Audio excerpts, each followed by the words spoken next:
Alright, so this is part 3 of my build here. Slowly but surely it's getting done.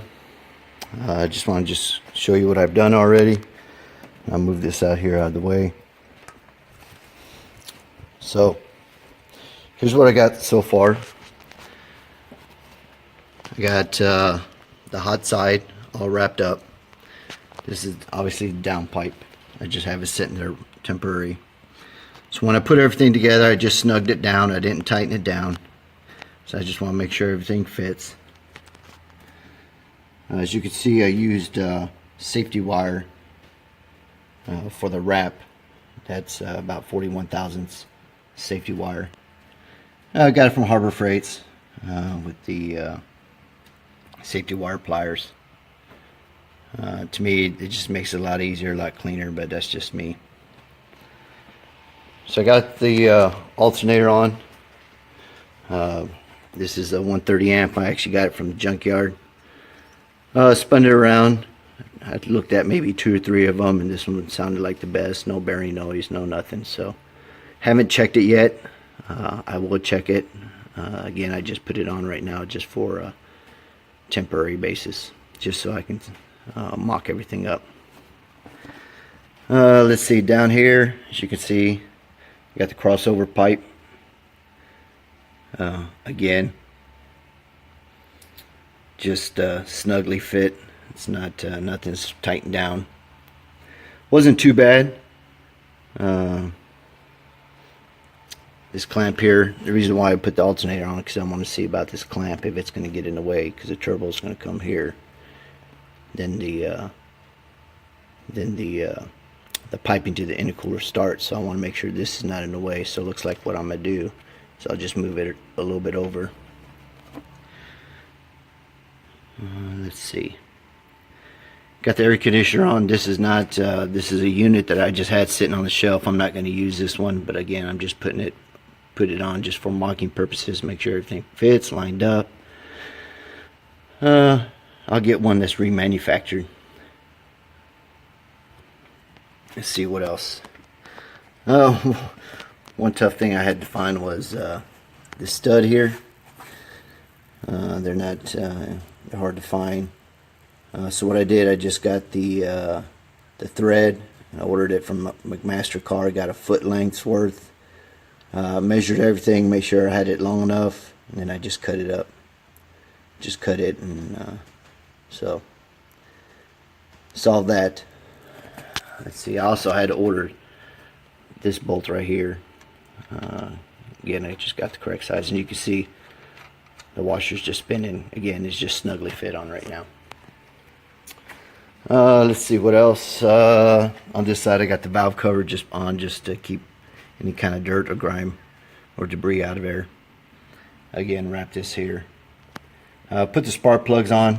I'm going with the 3924. And it's gapped at 30 to 31 thousandths. So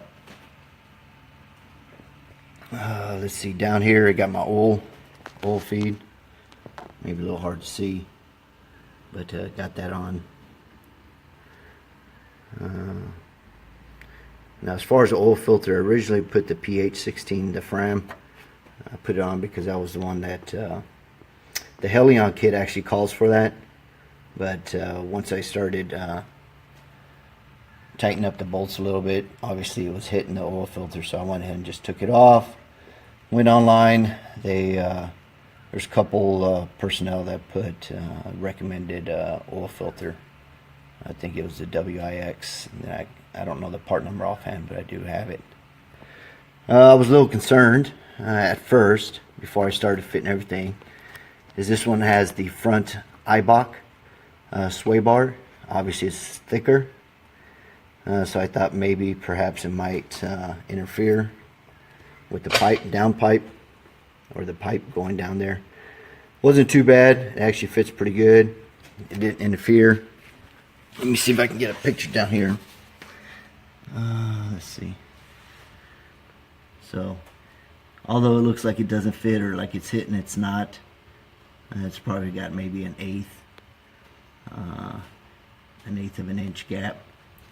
So I think I'll be all right there. Power steering lines, I got to figure something out. With this kit, I bought it used, so it didn't have the power steering hoses that come with it. But I do have some shielding that I'll put on that hose, that rubber hose. It won't be laying on it, but at least I'll have the shielding there to cover it or to protect it from the heat. And hopefully the wrap will lower the temperatures so it doesn't interfere. So that's what I got for now. Let me see. This place is kind of a little mess here, but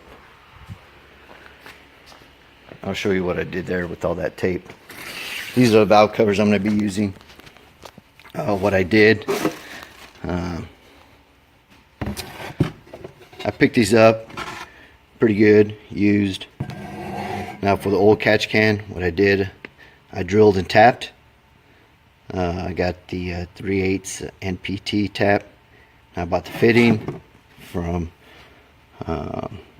Summit Racing, and lo and behold, this fitting was actually on sale for $5, so I can't complain. It was on special, don't know why, but this is the AN8 or 8AN fitting. I was a little concerned, obviously, because I was worried about maybe interference with the roller rockers. But as you can see, that's actually perfect. And again, I'm going to be running an oil catch can. And again, I did it on this one here as well. So I'll get those fitted. I did get some valve cover gaskets. They're pretty thick, so hopefully it will clear the throttle bracket. I think it will, but we'll see. So all this tape was the tape that I used. This is from DEI. It's heat tape, protect it. And what I did, because as I mentioned, I'm running air conditioner on this, and I'm actually changing out the components, the condenser. I have that on order. Hopefully I'll get in today. And then I got the liquid line. And as you can see, I wrapped it because it's going to be pretty close to the turbo, as well as to the headers. So I just have it in place right now just to make sure it fit, and again just to see where I need to put that heat tape. Alright, so that's where I'm at right now. Short video, well, about 8 minutes long. Anyways, so next one, I'll give you an update as far as where I'm at, and we'll go from there. One thing I do want to show you is that I had I tried looking for pictures online to see exactly how this all goes on. The relocation, well, the bracket that they used for the alternator. So it came with all the bolts and everything and the spacer, so just make sure everything was correct. One thing I'm going to have to figure out is the adjustment rod. Because at first I thought that maybe this might interfere, this lip portion of the AC bracket. But it doesn't look too bad. I'll have that on there. It'll be extended. Looks like it might be able to clear the bracket. I'll look at some washers, spacers, and whatnot, but I think it'll be alright. So that's where I'm at right now. I'm going to go and snug up the hot side, the headers, the crossover pipe. Obviously, I just have the down pipe laying there. Obviously, that's not going to be tight enough because you need the turbo. But anyways, alright, so that's the update.